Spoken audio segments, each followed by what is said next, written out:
To talk about brand audit for the new environment. By new environment, I am assuming that we're referring to COVID.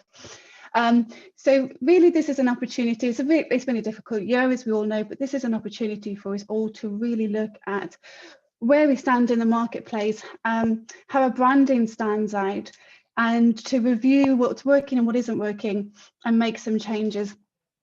And with COVID, one of the things we've seen is such an increase in online services, obviously a big increase in e-commerce, but also just generally how people are using digital media.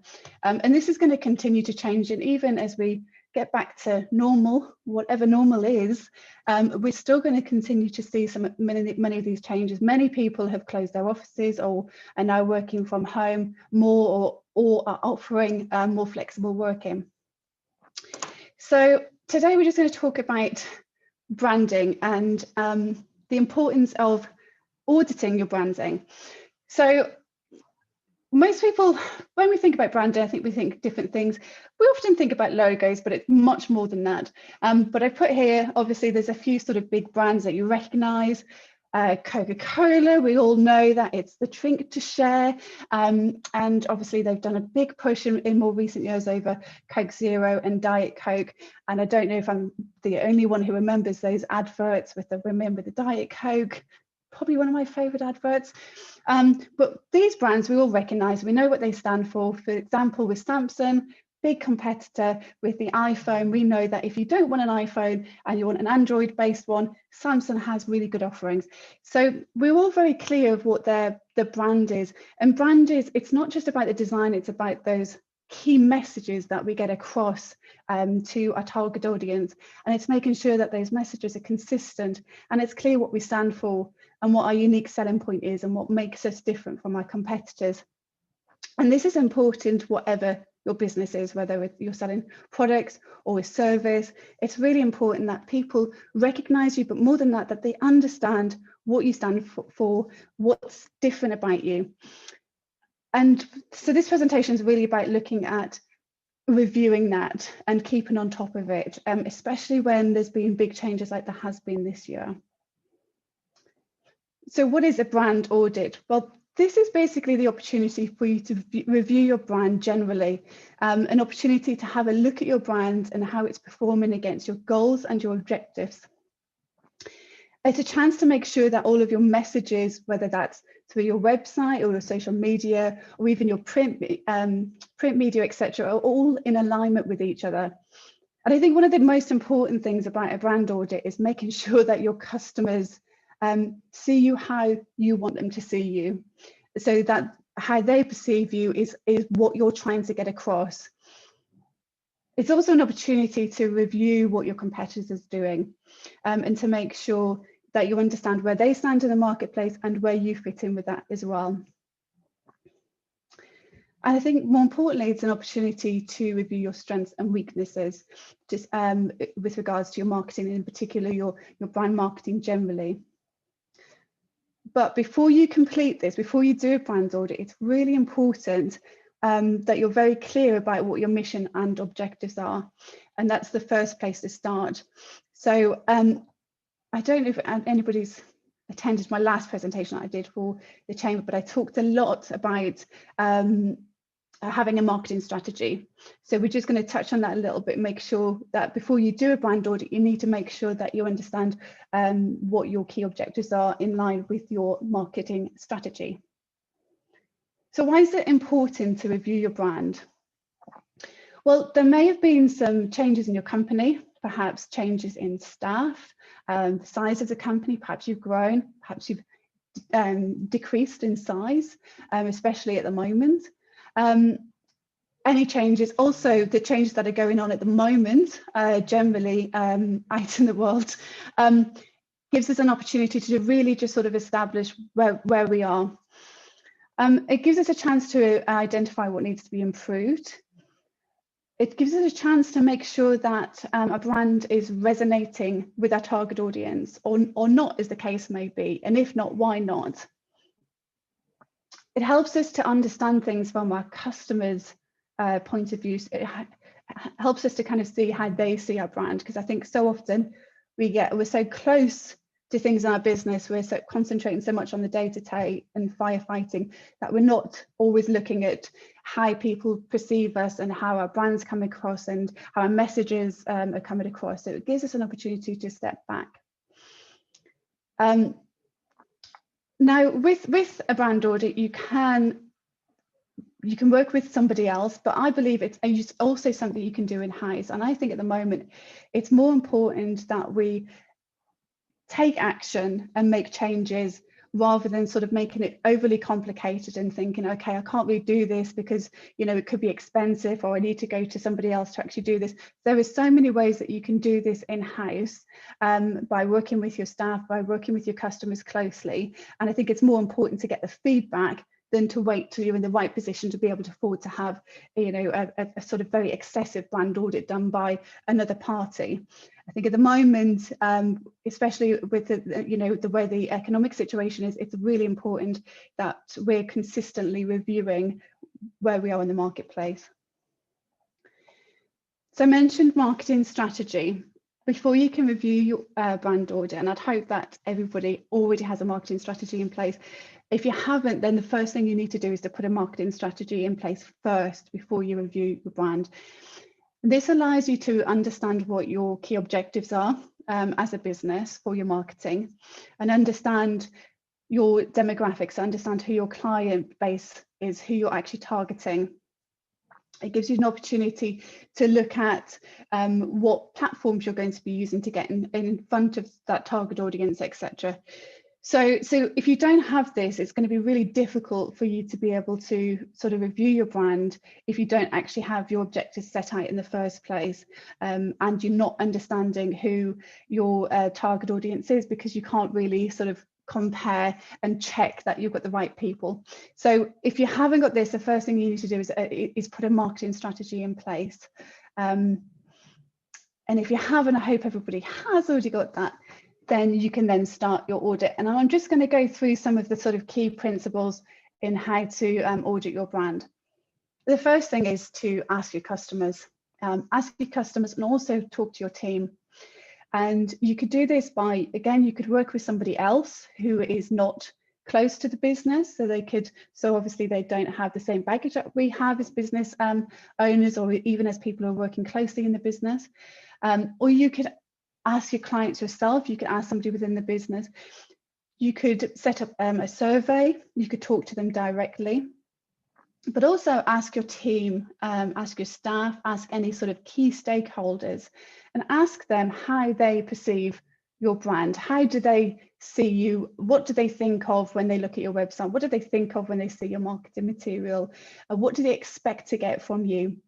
And record those answers so that you can firstly line up with what, if what they're saying is where you want, it's lined up against your objectives.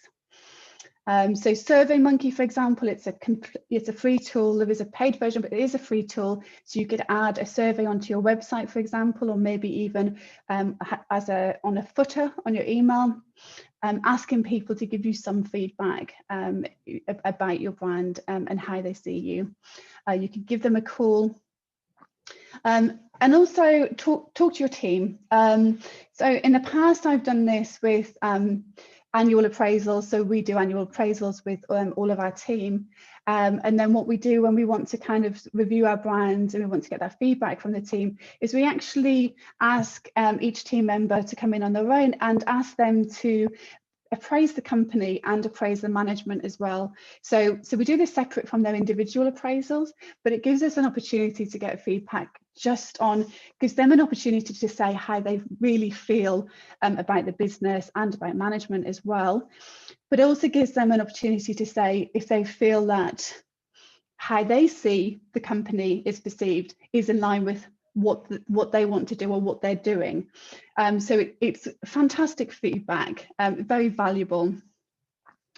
You could also ask a group of testers, and this may be people that you trust and are close to, or again, it may be that you contract somebody to help with this, but you can ask people to check your website and give you honest feedback on that. So how user-friendly is it? Does it perform well? Is it easy to find information? what do they feel about the company when they first go on the website? And this could be your website, it could be your social media, it could be a whole range of things. Perhaps if you've got, you know, an advert, you know, like a sign, an outdoor sign, for example, you can ask people what they feel and think when they see that, and then record those results.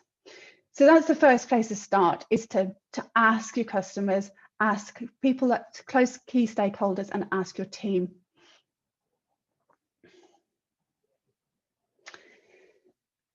I mentioned about the website. One of the key things is to have a look at your web analytics. We know that around 81% of customers conduct online research before they make a purchase. This is actually even higher if it's business to business. It tends to be around 94%. So your website is so key in terms of, that's often the first thing that people come across when they're looking at you as a potential supplier to them. So after you've talked to your customers, the next thing to do is to actually look at the analytics on your website. And if you don't have analytics on your website, and anybody knows me knows I'm going to say this, please get it on. It's very simple to do. You can set up Google Analytics. They give you a little bit of code, and you can just ask whoever manages your website to add that in, and then it allows you to see exactly what's happening with your website. And so the key things to look at when you're reviewing your brand on your analytics, the first one is bounce rate. So this is how quickly people leave your website when they've come onto the site. So if your bounce rate is high, that is indicating that people are coming onto the site just for a couple of seconds and they're coming straight off it. That indicates an issue, and it's one of two issues. Either they are coming to the site thinking that you do something you don't provide, which means that there's an issue with how the site is marketed. It's an issue with what kind of traffic it's bringing on. It's not in line with the kind of with who you're actually targeting. Or the second issue, if it's not that, is that it is your target audience, it is your potential clients that are coming onto the website. But when they come onto the website, the brand isn't resonating with them. So, or they don't see quickly enough that you actually can help them with what they're looking for, with the problem they have, or the service they're looking for. So it nearly always is one of those two issues, and it's important that that's addressed first and foremost. So if you've got a high bounce rate, you then need to sort of start to look and see, okay, is this because we're bringing over the wrong people to the website, or is it because people are going onto the site and they're jumping off? And there's further research that you can do to kind of help pin that down. With your analytics, you can also see locations, so you can see where people are coming from.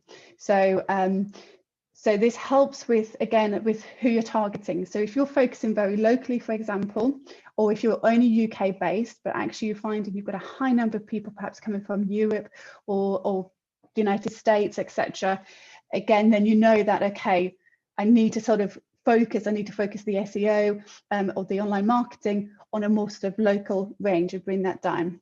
Or it could be that you want to go further afield and actually you're finding that it's only local traffic that's coming over. So you know that you need to look at how you can kind of push wider, maybe look at pay-per-click advertising, etc., to kind of widen those locations. You also want to see how people are finding your website. So looking at the keywords that people are actually using to find you. Are those the keywords that you want to be found under? Is it relevant to your business, or are you bringing traffic over again that isn't really relevant to you?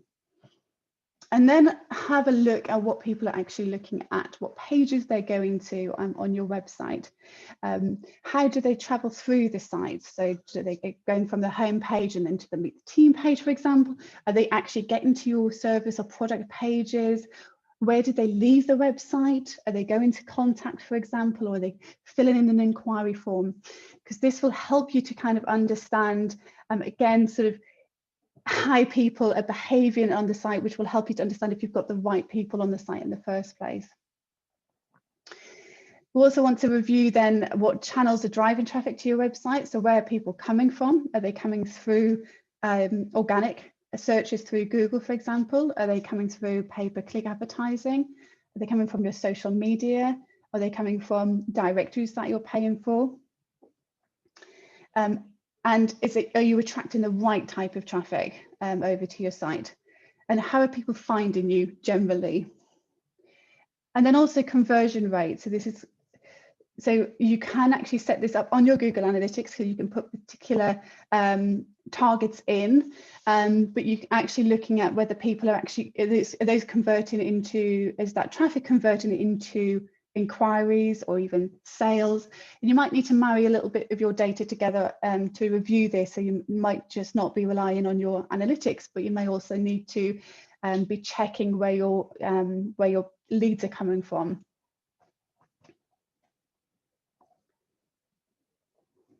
I always find it so odd not getting feedback. So, okay, so once you've done that, so you spoke to your clients and you have reviewed your analytics, the next thing is to review your analytics on social media. And social media is fantastic because it can really break down the demographics. It can really look at sort of, the age of people that are looking at your site, the gender of people that are looking at your site, what they're interested in. It can give you an idea of public opinion around your brands or a specific campaign or product that you're pushing. And all social media has their own analytics set up. So Facebook or Twitter, example, has analytics available. There are also tools as well, such as Hootsuite and many others available, where you can actually review all of the social media analytics in one place to give you a good idea of how people are interacting with your brand through social media. And again, to really kind of understand whether that's bringing out the right people, and if not, what changes do you need to make? Are you receiving the right kind of feedback? Are you getting likes and shares? Are people talking highly of your company, or is there some negative feedback that you need to look at? So it's really important, just as important to review your social media analytics as it is to review your website analytics. And of course, you can do those side by side and compare, etc.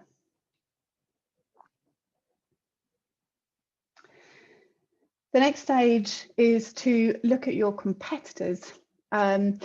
It helps to know who your competitors are, and these might be different online to who you see your competitors, because you may see somebody, maybe somebody local who's a strong competitor, but maybe online it's actually somebody else who stands out. So when you're looking at your competitors online, you want to look at their strengths and their weaknesses. You want to understand how visible they are online. So how well are they indexing in the search engines? Are they higher than you? Do they come up below you? Are they appearing in different keywords from you? And if so, are those keywords relevant to your business, and should you be appearing there? What is their content like? Is it similar to yours or very different? What's their tone like? Are they advertising online? So are they actually paying for adverts? You would be able to see those. And what is their social media like, and how interactive is it? How many followers do they have? So it helps. And so what we advise to do when you're doing a brand review is to have maybe a list of your top sort of 5 competitors, 3 or 5 competitors, have those in mind, and then start to research online. It may be that those are the ones that come up, it may be that others come up, and have a tally. So where are they? So have a list of them. Who's on LinkedIn? Who's on Facebook? Who's on Twitter? What are they doing? What kind of messages? And just have a simple spreadsheet that kind of outlines that, and then just gives you an overview of what's happening within your industry. So this is just as important as talking, because it helps you to understand where your brand fits in line with other people in the same marketplace.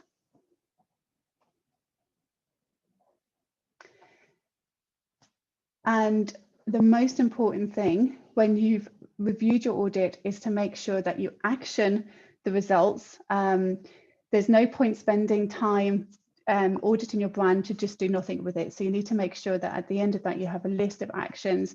What changes are you going to make based on the research that's been done? What changes are going to be made based on the feedback that you've had from your customers, and then monitor it.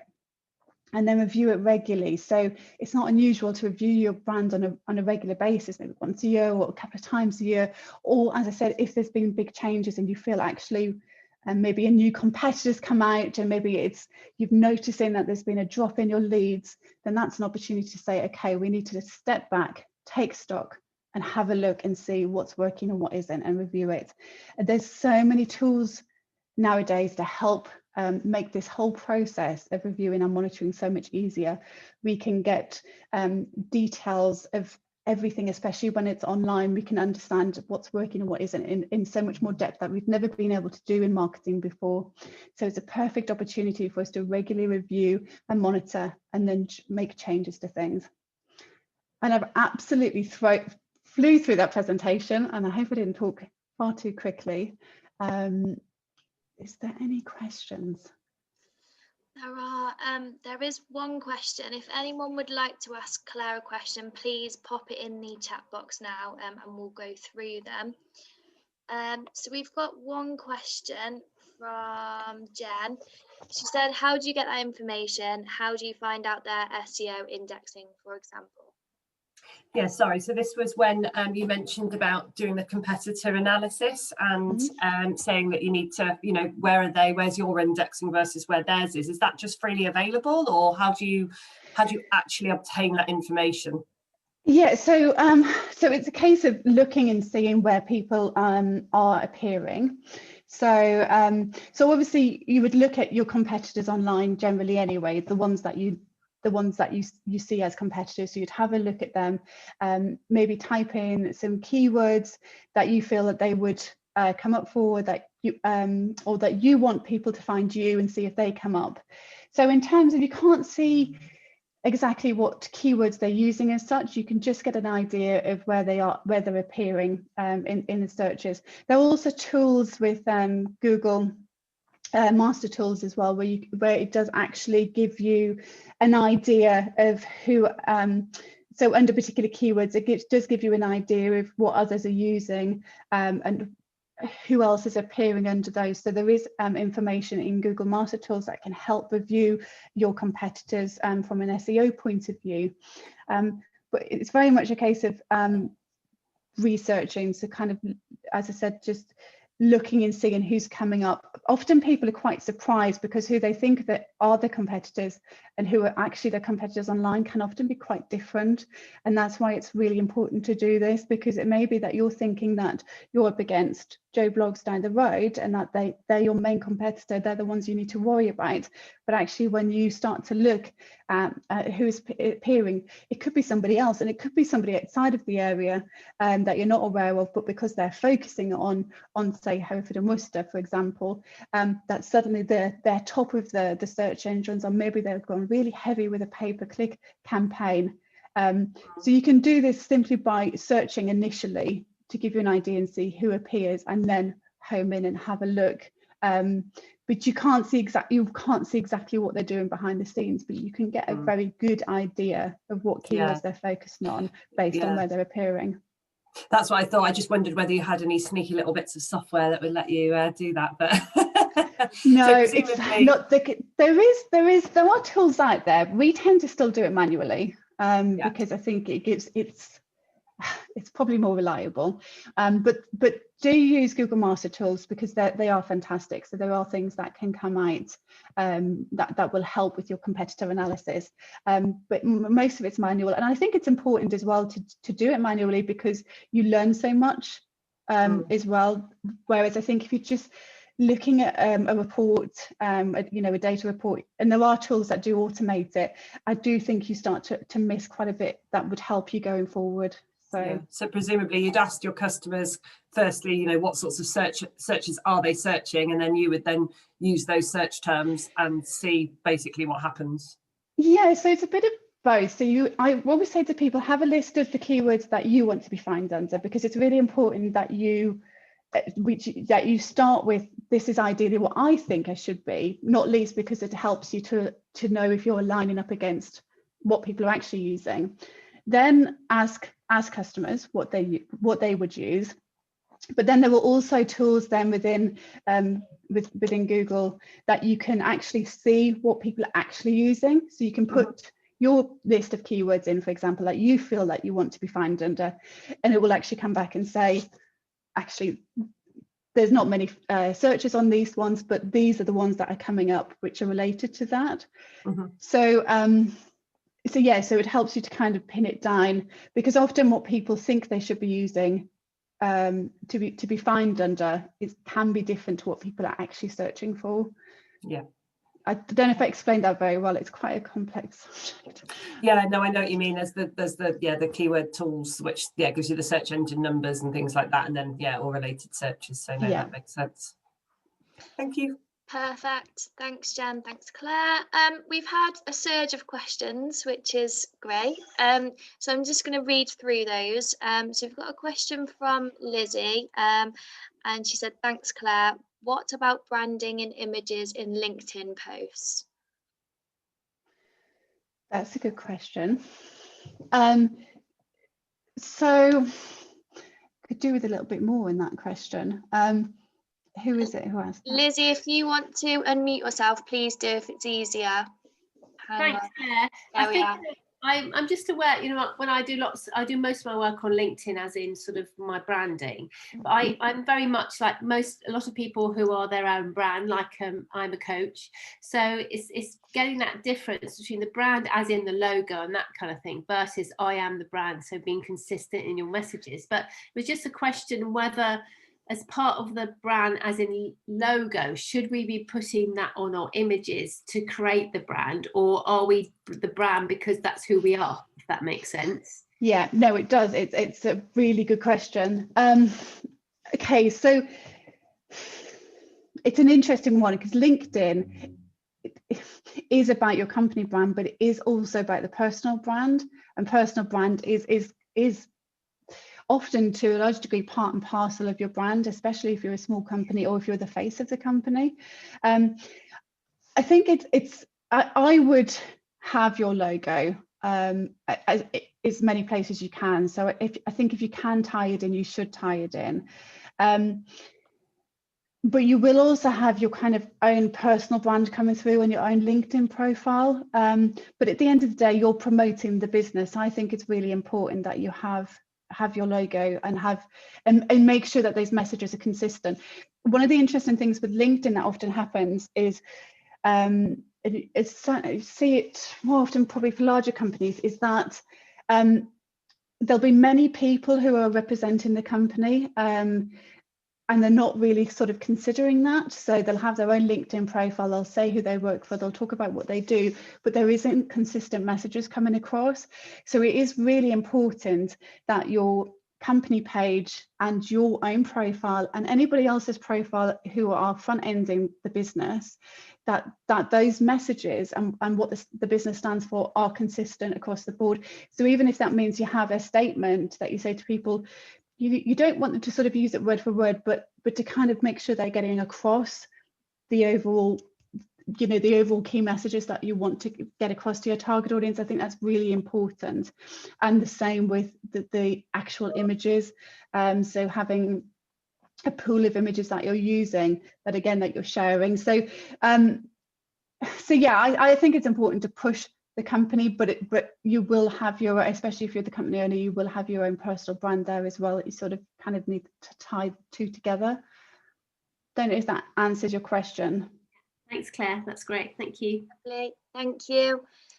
Next, we have a question from Georgia. Are there any online tools you'd recommend when carrying out your audit? Certainly Google Master Tools, which I have mentioned, and there is software that we use, which I can find the name of, and Yasmin could send that over to you. So I can certainly, I can't think off the top of my head, but I can certainly send some information over for Yasmin to share, if that's okay. Yeah, of course, no problem. And I will circulate that after this. And I think I mentioned Hootsuite as well, which is just one of quite a few that helps with analytics on social media. Perfect. Thanks, Claire. Next, we have a question from Philip. Is there any funding available to help review your brand? Good question. There was, I mean, there tends to be various funds available at different times. There has been funding floating around recently for around COVID in particular, which you can use to kind of have a look at that. I don't think there's kind of one particular pot that's available for just for branding, but certainly if you're looking at diversifying or growing or anything like that, you would do that as part of that exercise anyway. So and there often is funding available.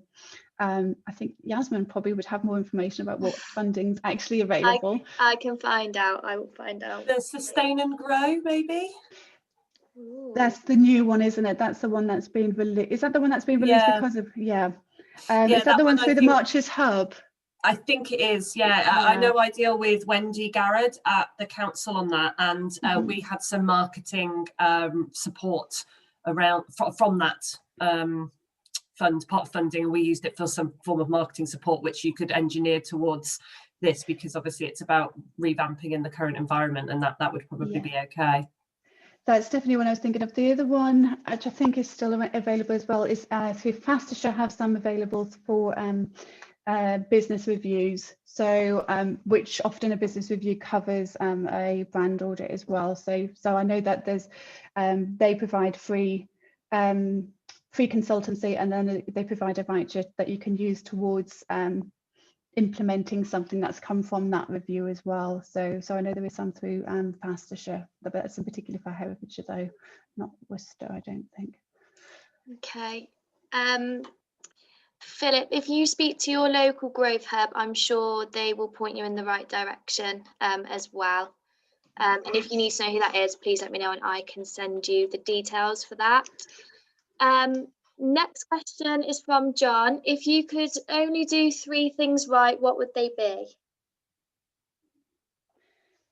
I assume you're talking about branding audit, not just generally in life, because that's a whole different story. If you do 3 things right, okay, definitely have a marketing strategy. I say number 1, because unless you understand your key objectives and who you're targeting, it makes everything else really difficult, not just in an audit, but how do you know what messages you want to get across? So I think number 1, marketing strategy. Number 2, review and monitor regularly.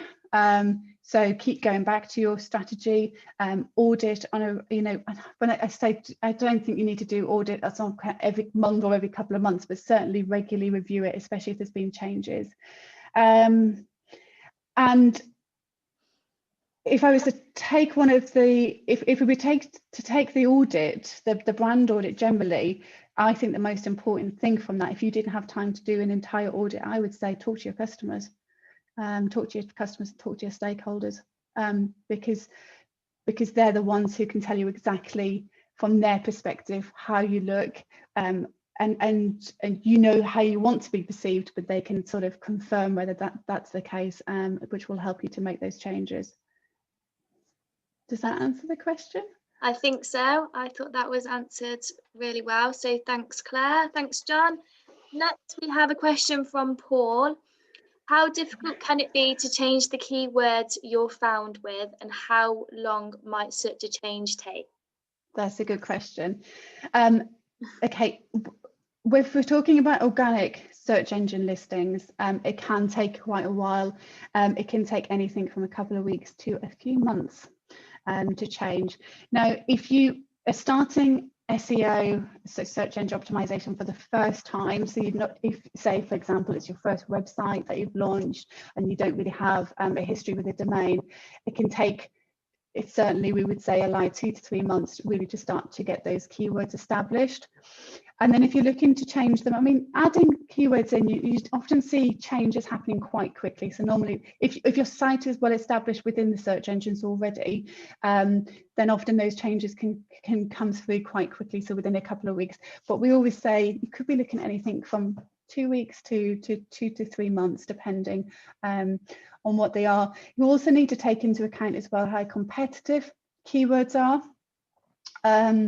So that's an important factor to have a look at, because that can take longer And also not just how competitive, but if you're up against a lot of directory websites as well, that can be quite difficult in terms of where you're going to actually rank. So anything from a couple of weeks to a few months. It is important to review your keywords regularly. We advise our clients to review their keywords at least every quarter, because they do change, and often we get so drawn into the business every day that we forget to check this. So you should be regularly reviewing your keywords and making sure that what keywords you want to find are actually on your website. It's amazing how many people will say, I want to rank for this, and then I go to their website and there's no mention of it. So if it's not there in the content, it's not going to appear anyway. So you have to make sure that the content is lined up with your keywords as well. Okay, thanks, Claire. Next, we've got a question from Philippe. How important is it to differentiate your brand? I think it's, oh, there was some feedback then. Was somebody going to say something? No. Oh. Okay, I think it's I think it's very important, especially at the moment. You need to differentiate your brand is also about showing people what you stand for, what your unique selling points are, and it helps your potential customers to to be drawn to you. So I think it's, yeah, I think it's from a marketing point of view, it's one of the key things. And also, it's not just about differentiating yourself. I think it's also about you understanding your brand and making sure that that's lining up with your target audience. So yeah, for me, I think it's very important from a marketing point of view.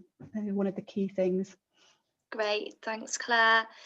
Next question is from Ali. Is the tool Google Trends good for keyword checks? Google Trends, yes, yeah, definitely. Certainly one of them that can be used. Okay, thank you. That was a simple answer. Next, we have a question again from Lizzie. How does this work when we are our brand? Is that from the We've covered that, I think, really. Thank you very much. No problem. Yeah. Okay, next question. With images, should you use alt tags to describe it? Yes, for two reasons. It can help a little bit with SEO. It's not just one simple thing with SEO, it's a whole amalgamation of things, but it certainly does help a little bit with SEO. Also, it's important for accessibility as well. So yeah, so it's a good practice to make sure you've got good alt tags on your images. Perfect. Next, how would you recommend approaching customers to do a review of their thoughts/opinions? Okay, that's a good question, and something I've done personally as well as working with clients to do it. So I've done it in a couple of ways. I have had outside people from outside the business actually do the surveys for me. So I worked with a consultant once who actually I gave them a list of basically some, a range of different clients, a range of different key clients, and then they made the phone calls for me and they explained to the clients who they were and what they were doing with us, that they were reviewing our brand, and could they just take a few minutes of their time, and they asked them questions. I actually find that doing it on the telephone or even face to face was better. You generally get better results, and from the point of view of people will give you the results in the first place. I've also done it on surveys as well, which is a good way of doing it, but you are relying on people actually taking the time to fill in that survey. So often you might need to call as well and just ask. But yeah, I think if you can just ask clients directly whether, and often I'd say, I'm not sure if it should be you as the business owner doing the surveys personally, because I think we have so much attached to our businesses. It's our blood, sweat and tears that go into this at the end of the day. So I think if you can get somebody else within the business or somebody from outside the business to actually ask the questions, that's best. But I do think from your customer's point of view, conversation is better. And I've always found that when we've done it over the phone, our clients have really appreciated it, and they've also appreciated us taking the time to actually to check on these things, because it shows them that you're consistently wanting to make sure you want to make sure you're doing well. You want to make sure that you're doing the best for your clients, and by running those surveys you're showing that as well. Perfect, thank you. And then we've just got a sentence from Ali, which I'm sure you'll agree with, Claire. Your brand is a key asset to your business. Building your brand builds value in your business and its potential saleability. Absolutely, thank you. Perfect. Thanks ever so much for sharing your expertise and knowledge with the group today, Claire. I hope everyone's found that useful. I'm sure everyone's got some actions to take back to their own business and apply them to their own websites, etc. Just before we go, I just want to share with you some of the webinars that are upcoming at the Chamber. So tomorrow we've got our lunchtime networking, that's 12 till 1. Next week on the 2nd, we've got how business assets are dealt with on divorce, and that's 12 till 1 as well. Thursday, we've got our manufacturing forum for manufacturers only, and that's 2 till 3:30. And then the following Thursday, we've got our HR forum, and that's 10 to 11. So I will pop those on a follow-up email to you all. I will also put Claire's details in. If anyone has any further questions, you can ask her directly. But I think that's it from me.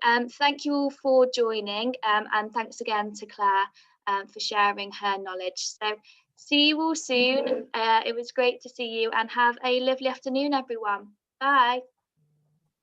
Thanks, bye. Bye. Bye.